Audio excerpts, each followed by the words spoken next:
Hi friends, ఈ స్టోరీలోకి వెళ్ళే ముందు స్టోరీ కనుక మీకు నచ్చితే లైక్ చేయండి, కామెంట్ చేయండి, షేర్ చేయండి, సబ్స్క్రైబ్ చేసుకోవడం మాత్రం మర్చిపోకండి.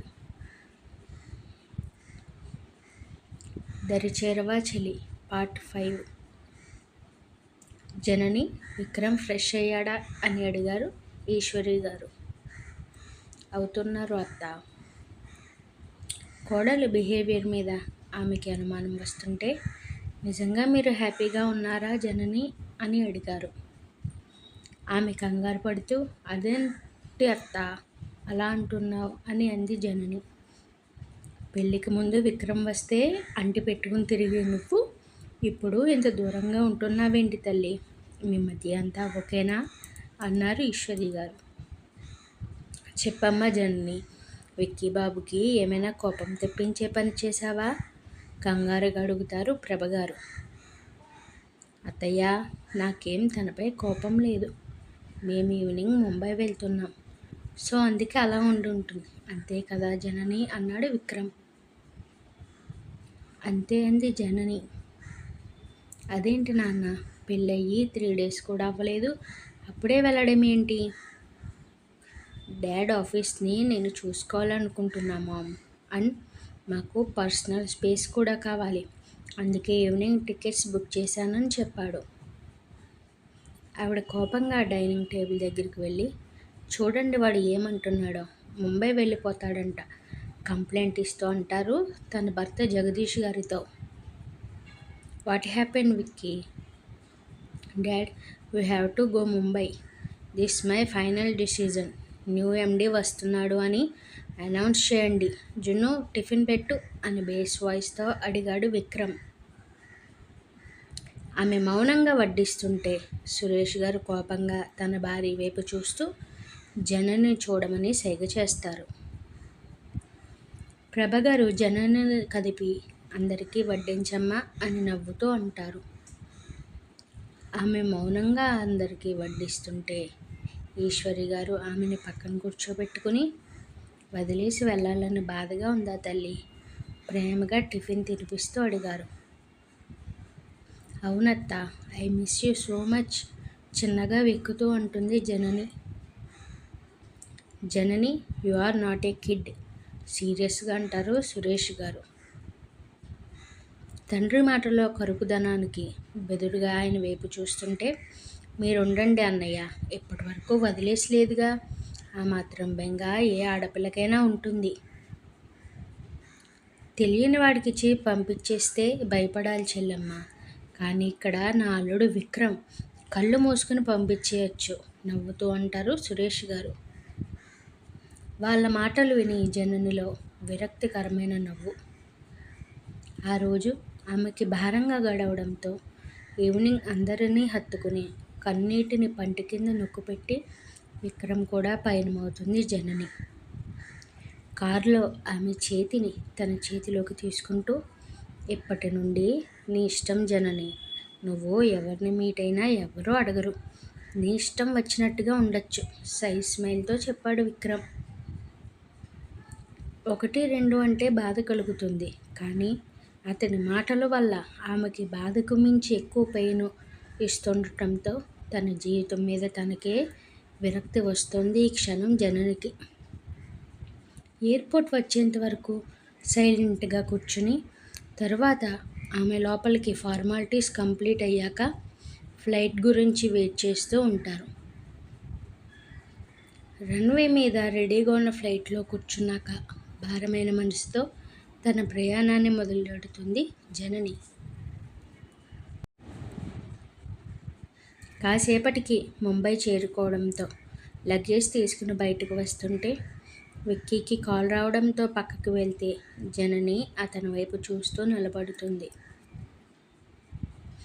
రాత్రి తాగిన మందు పవర్ ఆ మర్నాడు మధ్యాహ్నం వరకు మత్తు వదలకపోవడంతో బద్ధకంగా కళ్ళు తెరుస్తూ వాల్పేపర్గా ఉన్న విక్కీ కిస్ చేసి, ఏం చేస్తున్నావు మై డియర్ హాటీ అనుకుంటూ అతనికి కాల్ చేస్తుంది.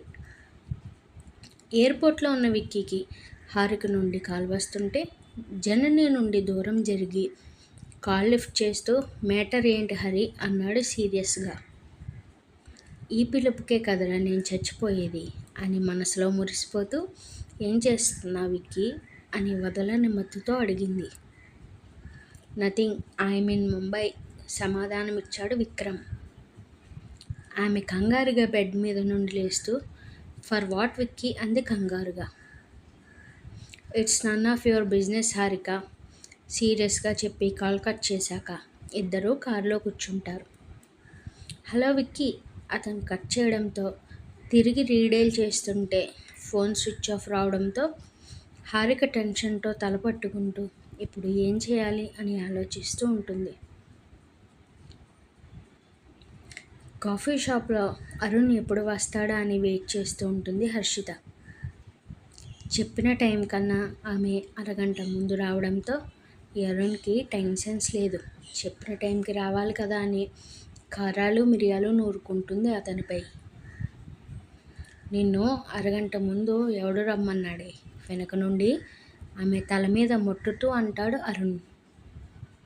హిహి విన్నావా అరుణ్ అంది పళ్ళికిలిస్తూ. అందుకే మొట్టికాయ పడింది. పేషెన్స్ లేరా డాక్టర్ గారు అన్నాడు సర్కాస్టిక్గా. ఉన్నారు, బట్ వేరే డాక్టర్కి డ్యూటీ ఇచ్చాను. ఎందుకు మీట్ అవ్వమన్నావు అరుణ్ క్యూరియాసిటీతో అడుగుతుంది హర్షిత. నీ క్వశ్చన్కి ఆన్సర్ ఇద్దామని కూల్గా సమాధానం ఇచ్చాడు. Do you love me Arun మెరుస్తున్న కళ్ళతో అడిగింది ఆమె. నీకు నా గురించి పూర్తిగా తెలియాలి హర్షి, ఆ తర్వాతే నా ఆన్సర్ ఏంటో చెప్తాను.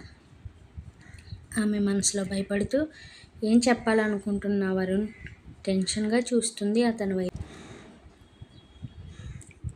జనని విండో నుండి బయటకు చూస్తూ కూర్చోవడంతో తమ ఫ్లాట్ రాగానే కారు దిగి మౌనంగా అతనిని అనుసరిస్తుంది.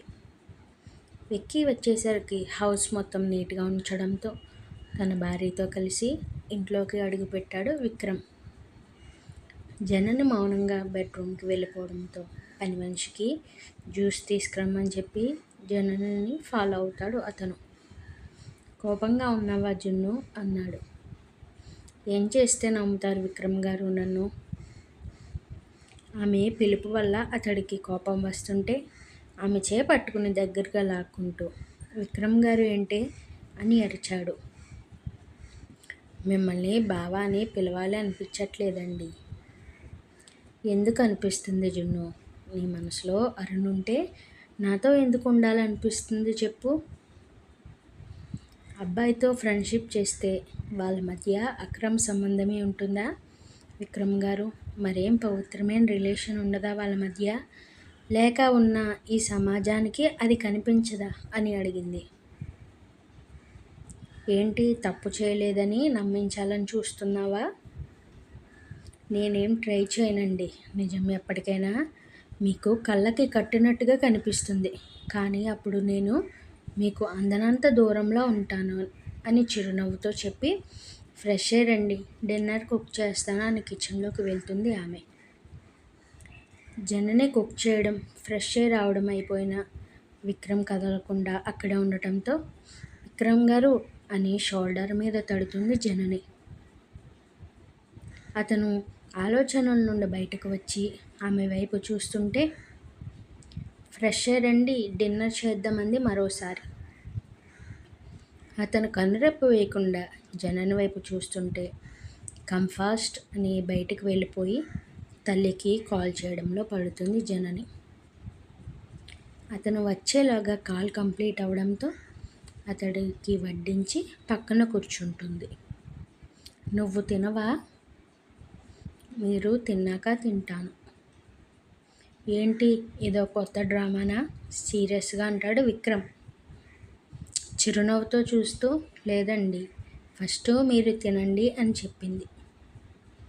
అతను విసుగ్గా ఆమె వైపు చూస్తూ కొంచెం తిని హ్యాండ్ వాష్ చేసుకోవడంతో తరువాత ఆమె కూడా తిని అన్నీ సర్దేసి లోపలికి వెళ్తుంది జనని.